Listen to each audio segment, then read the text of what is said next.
that's when you're going to learn, and then you have to like take your bet. And I'm a big sports person. I'm like, it's kind of like a draft, and I always tell people when we sign you on it, it's our we believe in you, but now you have to believe in yourself. And I think hiring is extremely difficult, and if you can get it right about 50% of the time, you're probably like one of the best, hiring companies in the world. Because even with that, you're still going to learn things. People still are not going to be a fit, and part of growing a company and scaling is being able to, make sure that the people that are on board are a fit for your culture and align with the goals and kind of where the company's going.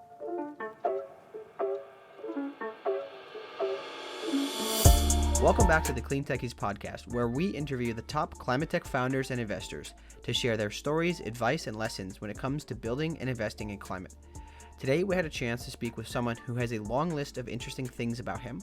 We are speaking with John Fazzolari, the CEO and co-founder of Revivn, a platform that helps corporates either sell or give away their used but still operable electronic devices. Think computers and other electronic things. John's story is pretty fascinating, from starting out working at FINRA and then realizing he hated bureaucracy, so he went and started Revivn with his co-founder. And given their business involved in hardware and logistics, no one was willing to invest in them, forcing them to bootstrap on the early days. Another interesting fact is that he actually lost his hearing during the building of his company, and he had to get a new device to help him hear. This kind of reinforced his belief of the impact side of what they were doing and what they're working to achieve. And, today's conversation spans a lot of things. Some of my favorite topics in particular were the fact that their moat is really operational complexity. And we talked a lot about that and what it really means. He ensures that their third-party partners treat their customers the same way he was back when he was in the truck driving around, picking up devices and delivering them. And we talked about his thoughts on hiring and his, what he calls the Rigatoni list, quite fascinating name for it. And then we also talked about bootstrapping a business versus taking on venture funding. So it was a short conversation, but we got through a lot of topics because John really gives good, straightforward, and kind of punchy answers. So I really did enjoy this episode, and I'm sure you will as well. So without any further delay, let's get into the show. All right, welcome to the show, John. How are you doing today on this beautiful Saturday in New York? Great, really, really excited to be here. Pumped to talk. Yeah, I'm pretty excited for this. I know we had to rebook it once, so I'm excited to make it happen. I guess let's just get into it. Tell us a little bit about yourself, kind of who you are and what you're doing today. Yeah, so I'm John. I grew up in Westchester, New York, in Harrison, and I'm a founder of a company called Revivn. Revivn is the leader in hardware lifecycle management for technology companies, and we're also a public benefit corporation. And so how did you, I guess, like what was your background to build this company? What led you to this thing? Yeah, so actually, my background has nothing to do with the company. It's interesting. I think sometimes founders that come out of an industry see things differently, and it becomes a really powerful tool. So I was actually a finance major in college. I went to Villanova University. That's where I met my co-founder. And basically, we got into this because we hated our first jobs. He was at JP Morgan. I was at a regulatory agency. And we were like, we have to get out of these big companies with bureaucracy, and we want to do our own thing. And we started looking for ideas, and we kind of stumbled upon this market of unused hardware.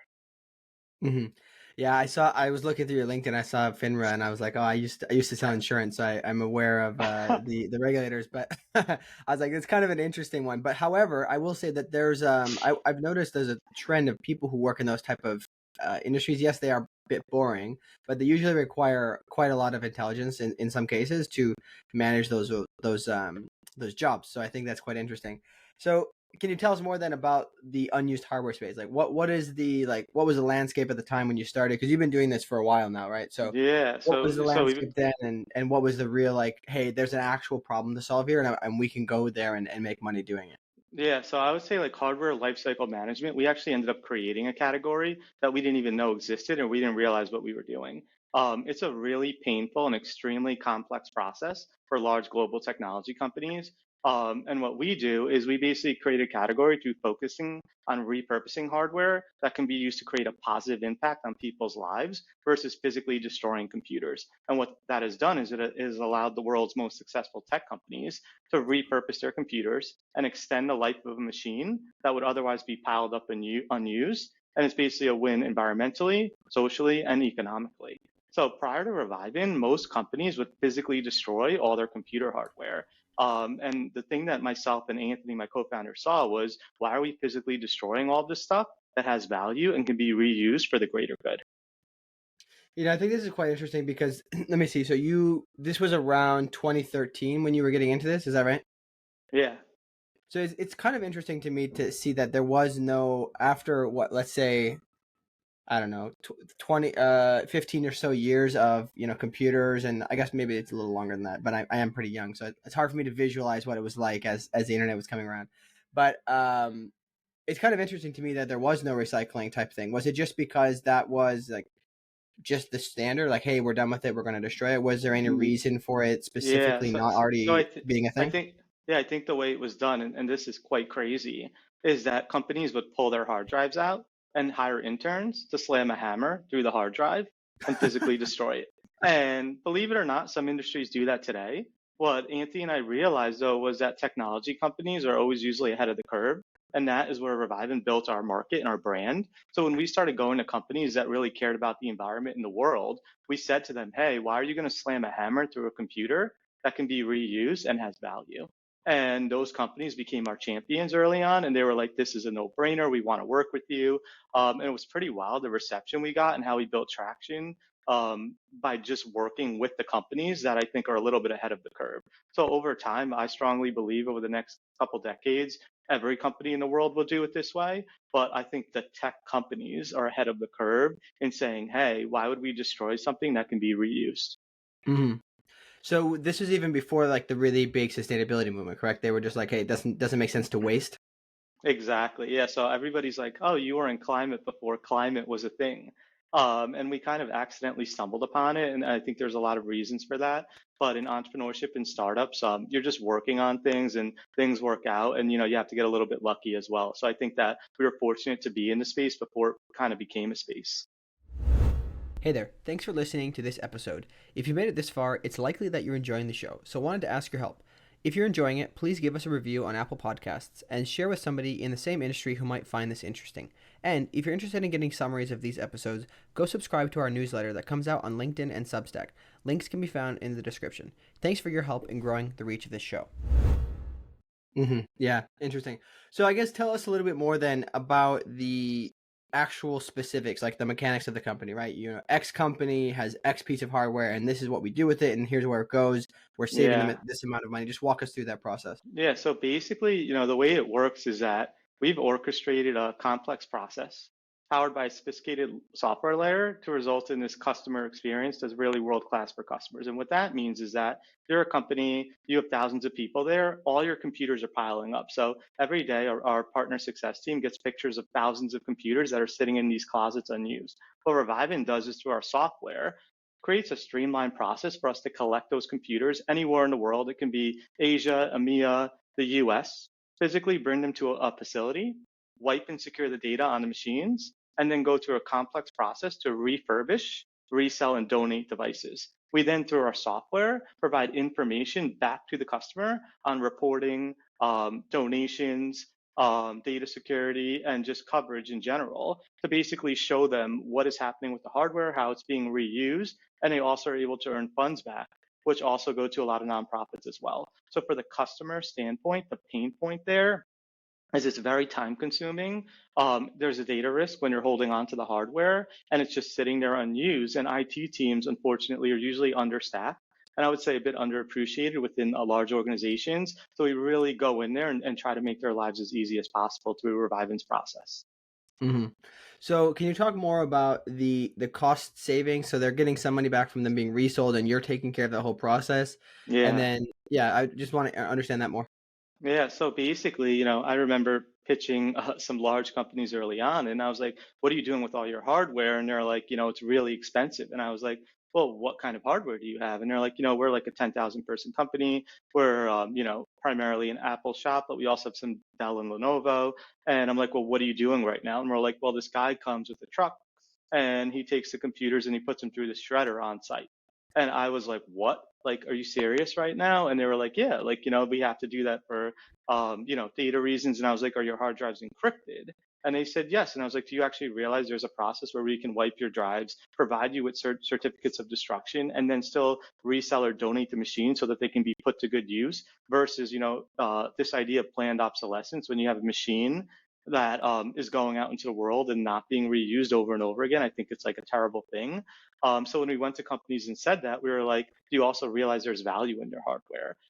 And what's interesting about what we do is it's actually quite expensive in terms of labor, logistics, data security to run all these processes. Our software is also a full-blown SaaS product that can be very expensive as well. But when we bundle all these things in, we're able to offset costs for the partners and then also pay them for their hardware, which is really exciting. Hey there. Quick break to remind any founders or VCs listening, if you are looking for deal flow, seeking to raise funding, looking for partners to help service your needs, or perhaps you're looking for corporate investment partners, feel free to reach out to us through our Slack channel, which can be found in the description. Because we meet a lot of people in this space, we set aside time each week to make introductions to the various people that we encounter. This is something we do free of charge in order to help these incredible companies solving climate change to scale. Looking forward to hearing from you in the Slack channel. Okay, and then do you have any models where, I don't know if I made this up or if I remember speaking to you originally, do you have any models where people are able to donate to nonprofits instead of trying to pay for it? Exactly. So the way it works is on our SaaS product, there is a hardware marketplace, and organizations that need technology are able to do kind of like a GoFundMe on there.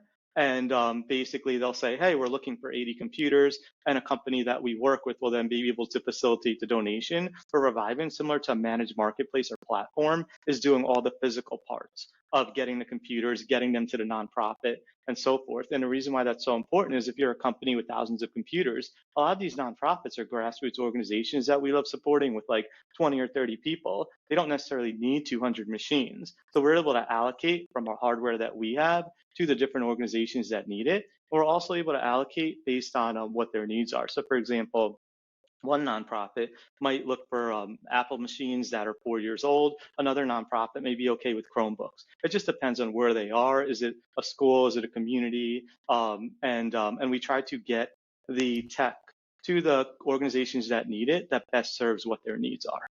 Mm-hmm. So one thing that comes to mind is this seems like there's a lot of people involved. How are the logistics of this? Because you're the one handling everything, right? Do you have everybody on staff? Do you have contractors? Are there existing networks that you utilize? Yeah, so What's it's the deal? really complex. I actually think what our moat is complex coordination, and that's why we've been a bit of a slow bake as a company that's been doing this for a long time. Most of what Revivn does is not new, but it's really about how we put the pieces together. And it's really harder in the beginning, but I think over time, when you think of companies that combine hardware and software, I personally think a lot about Apple and Tesla.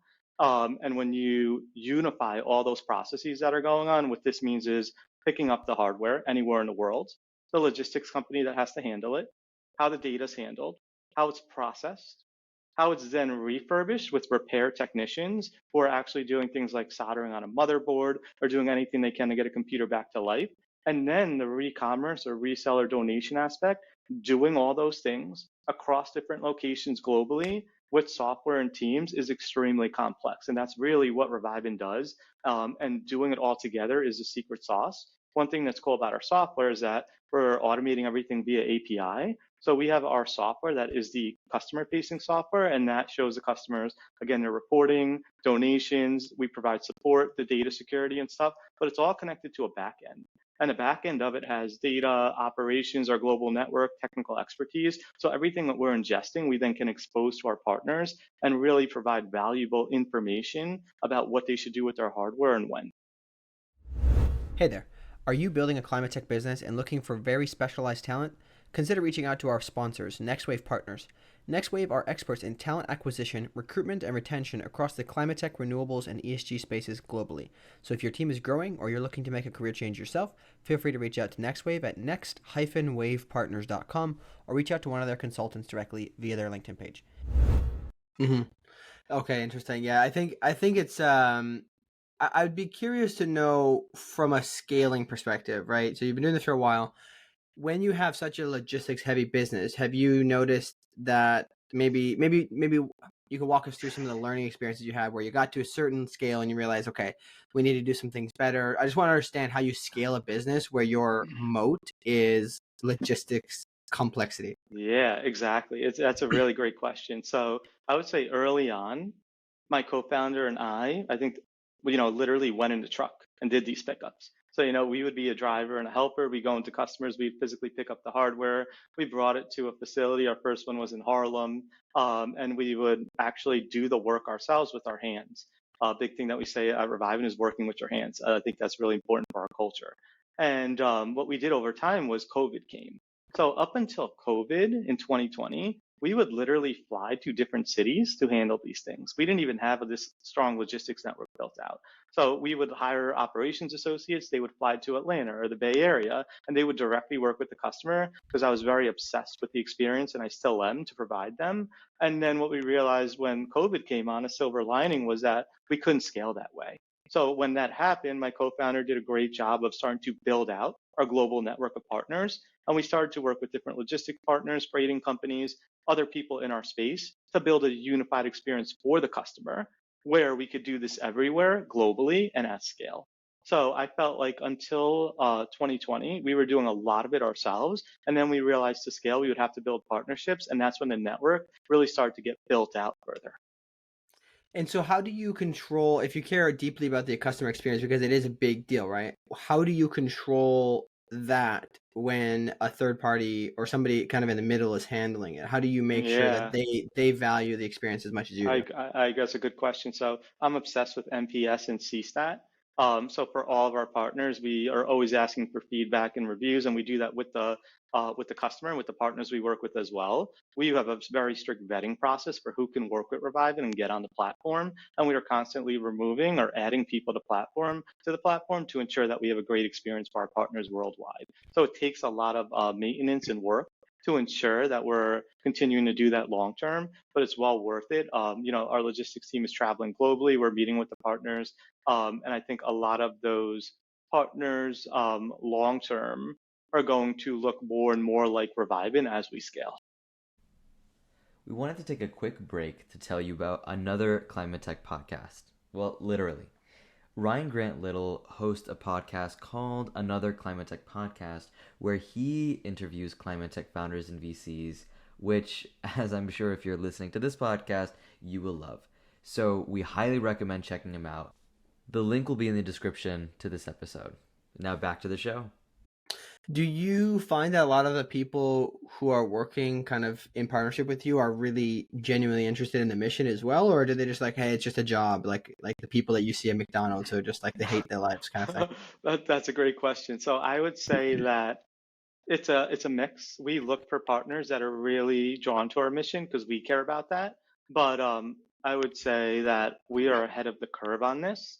And most partners are just thinking about volume of hardware and viewing us as kind of like a supplier. However, we're always looking to influence them and find that company out there that can be a partner that sees the power of repurposing in our vision and is aligned with it. Mm-hmm. Yeah. Okay. I like that. I can imagine that that's a difficult process going through that because it really matters, right? This is something I had just like a really tiny business I built at one point, just like a tea business, right? And all of the tiny things matter a lot because I'm a big fan of Steve Jobs. In case you didn't notice by the poster in my background, but anyways, I think that's quite fascinating. I like to hear it. I would like to, before we move on to other things, I want to have you. Can you talk about a couple stories, perhaps, or maybe some stats on the impact of what you're doing, right? Like maybe some stories of people that have benefited because they got these computers when they couldn't afford them, or just things like that. I want to understand some of the impact. Yeah, so I think one thing to go back to that's important with this is kind of like the origin of the company. My co-founder and I really had a lot of appreciation for extra stuff, unused things from when we were growing up. I think that it was just something that we saw in our families and just growing up in our households, whether it was like leftovers that get combined into a meal, or my co-founder running his own businesses in high school to make money and doing things like that. And I think that when we were thinking about what we wanted to do, all the unused waste really stuck out to us. So whether it was in our apartments or at our companies, we kept seeing all of this stuff and we're like, it's just piling up. At the time, I was actually losing my hearing.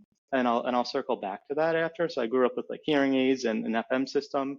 And my co-founder always fix things with his hands. So he would sell auto parts online when he was in high school and stuff like that. And he started to see people on online sites like eBay buying used hardware.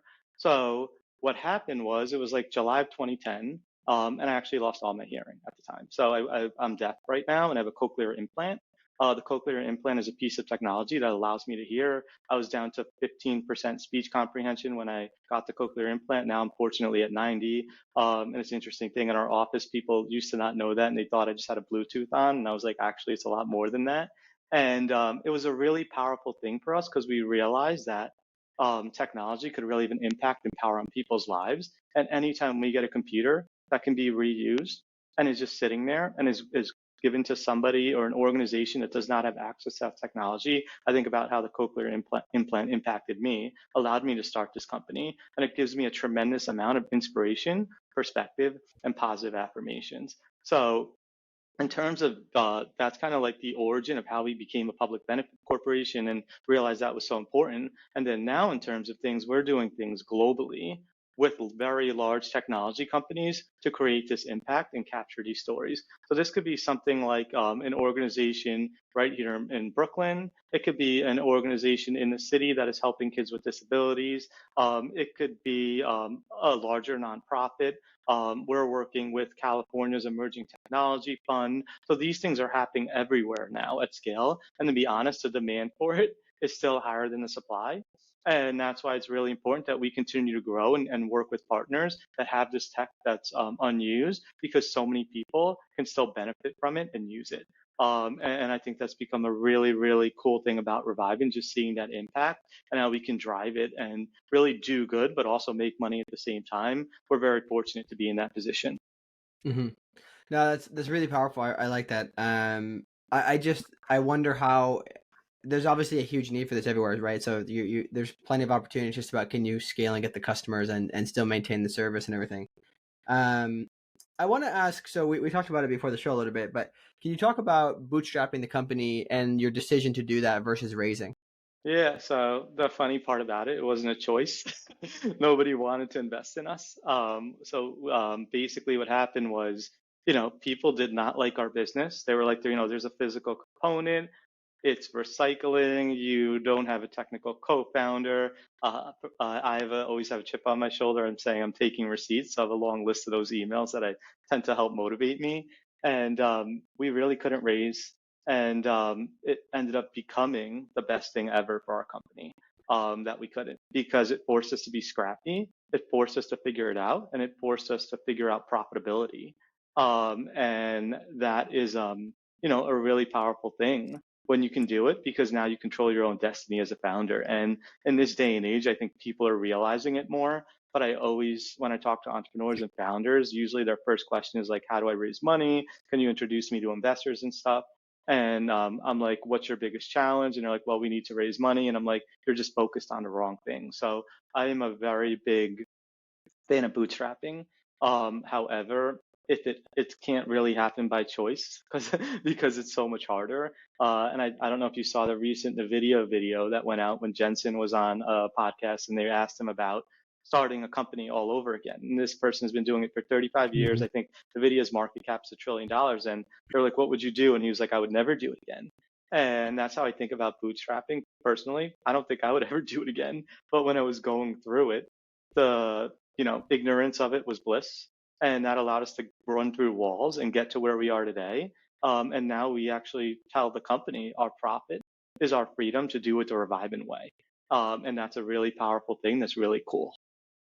So I guess, you've sort of answered it by saying you wouldn't do it again, but do you have any general comments to people building in climate who, when it comes to fundraising, right? Just how they, at least if they are going to fundraise, should they at least approach things with a certain kind of angle, or do you have any advice to them to say, well, at least consider this because maybe you don't actually need to fundraise? Like any general Yeah, comments in the yeah. climate So I space? would say that you really want to raise as little as possible to hit the next milestone, so that you stay profitable, or force yourself to get to profitability and then find product market fit. Because if you can do that a little bit at a time, then you can still control your own destiny and have optionality. So one thing that happened over the past few years, I'm sure you've seen, is a lot of companies raised at valuations that unfortunately they will never grow into.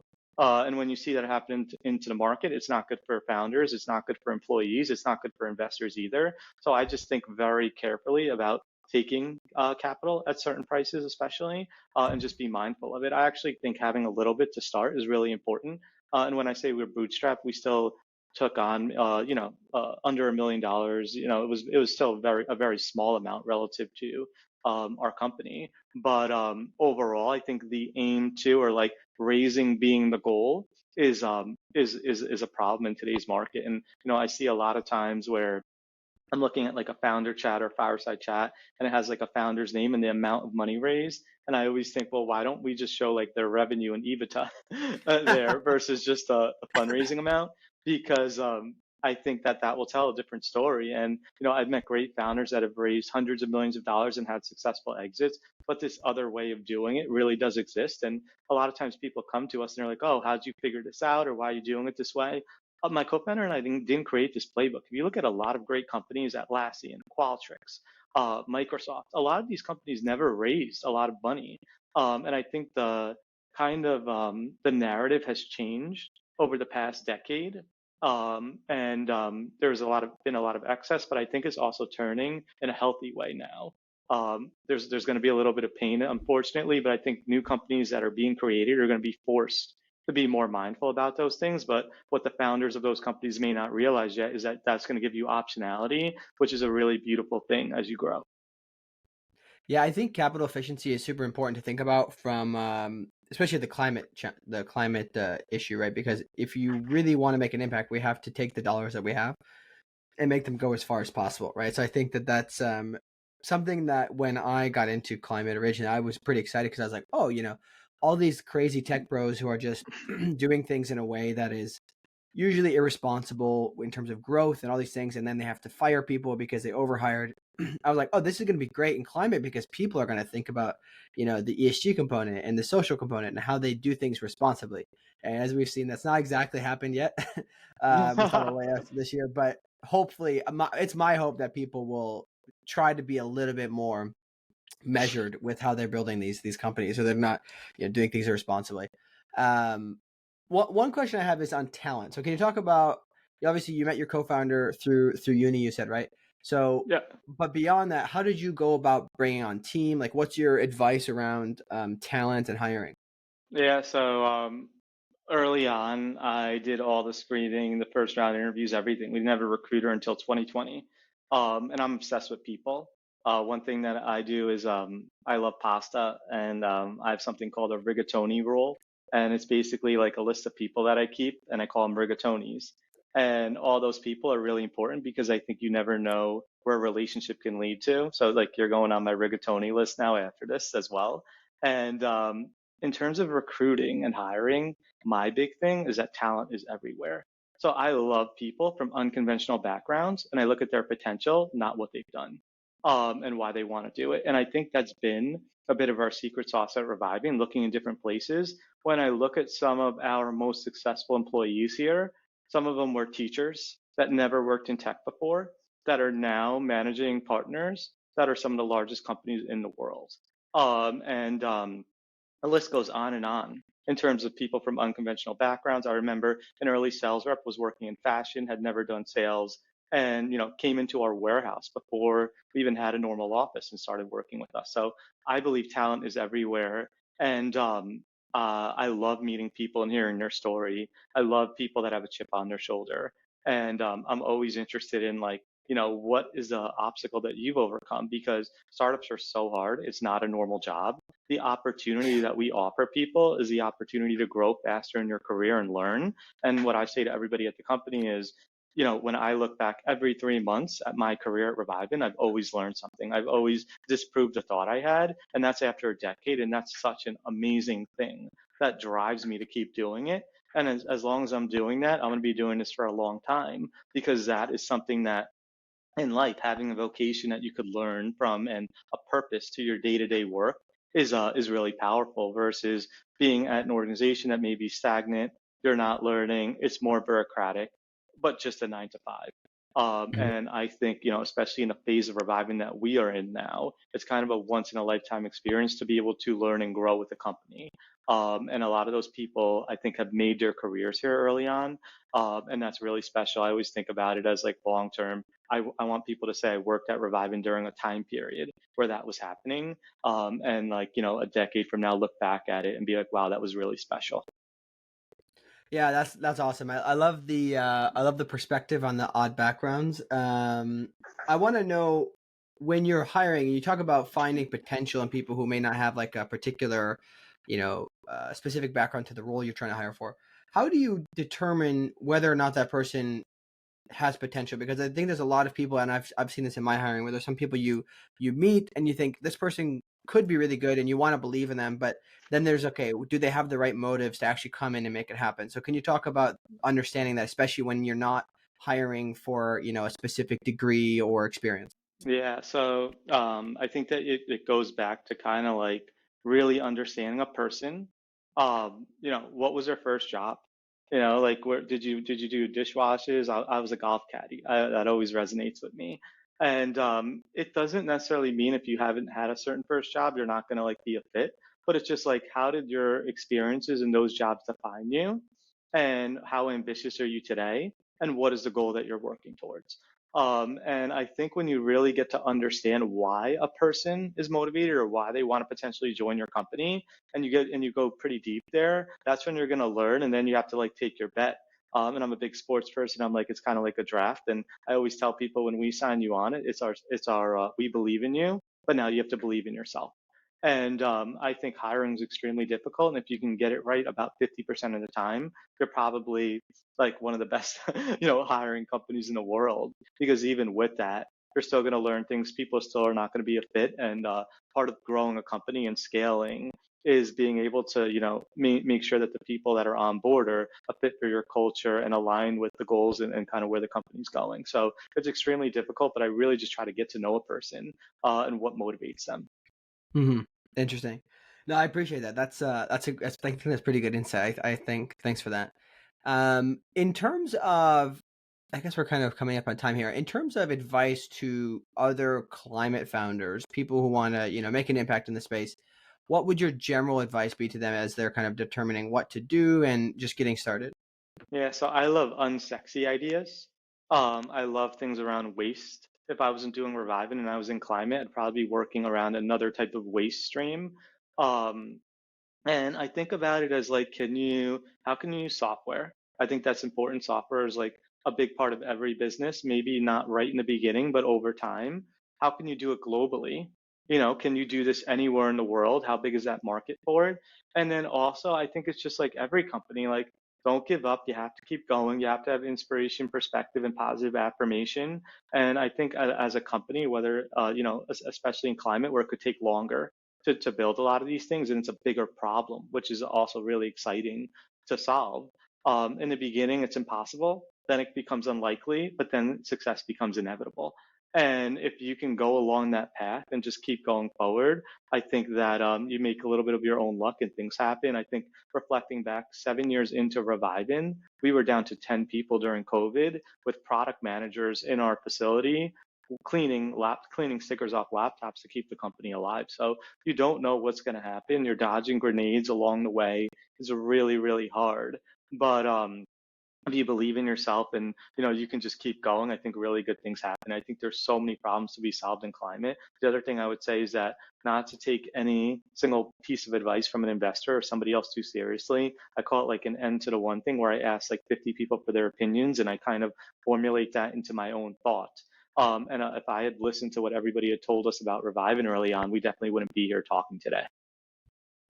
I think that's a really important thing. I need to write this down, but I think that that's a really important aspect because I see this with graduates that I talk to. A lot of them, they want to work in climate and they have no measurement as to which company to work for because they're like, oh, they're doing great things. They must be good, right?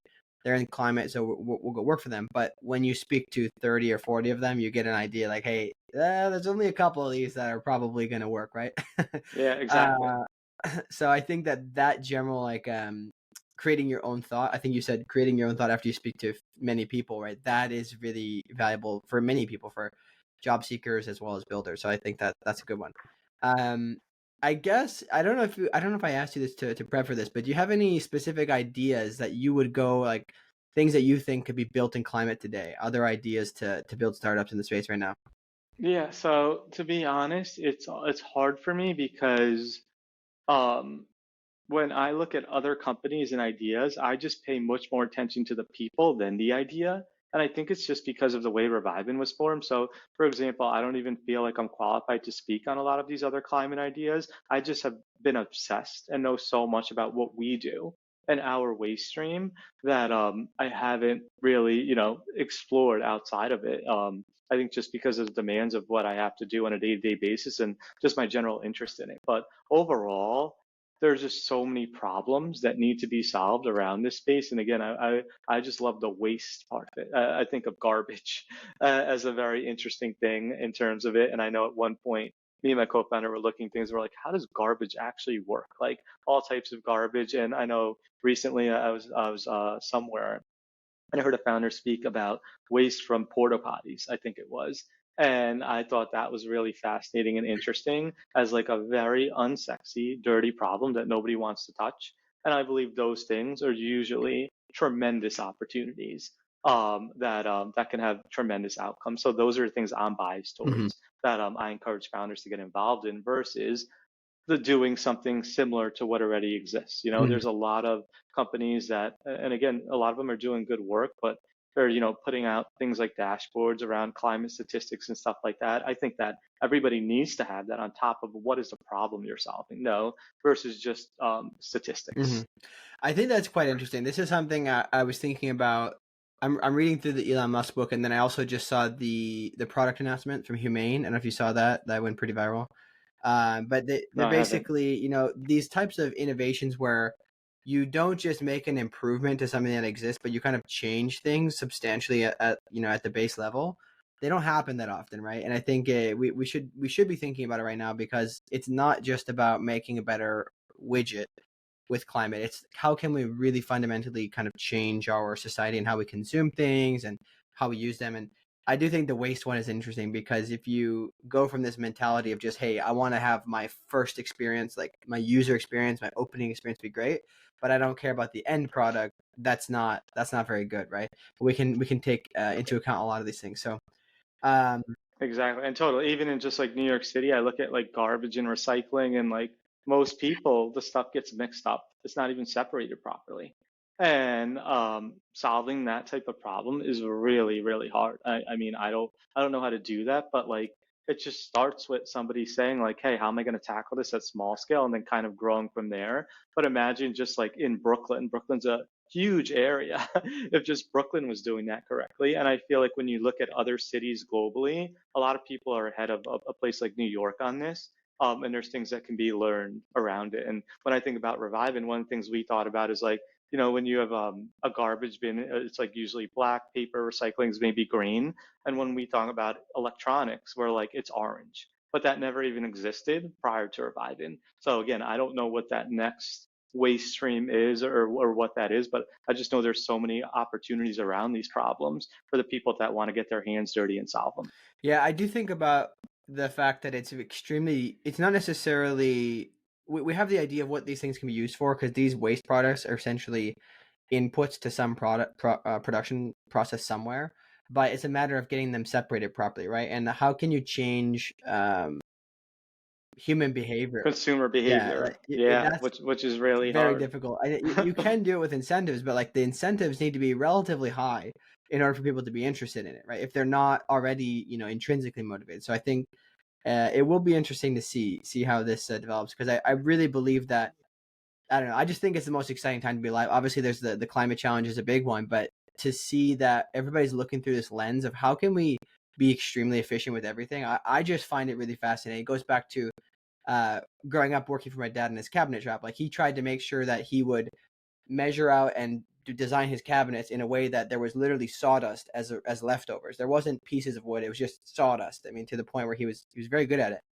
And I just think that we could kind of take that mentality to everything in the world. So this Yeah. has been awesome to have you on, man. I appreciate this. Any final thoughts on where people can reach you? No, I mean, I think the biggest thing is I was just really excited to be here, talk about the story. Anybody that's interested in Revivn, I'm always happy to talk with people. And again, I just love people and paying it forward, founders, people that are looking to get into tech and startups. I think a lot of people that or just want to work in climate, you can reach out to me, email me, Twitter, whatever. I'm always happy to help. Awesome. Thanks so much, man. I appreciate you coming on. All right, great talking. Have a happy Thanksgiving.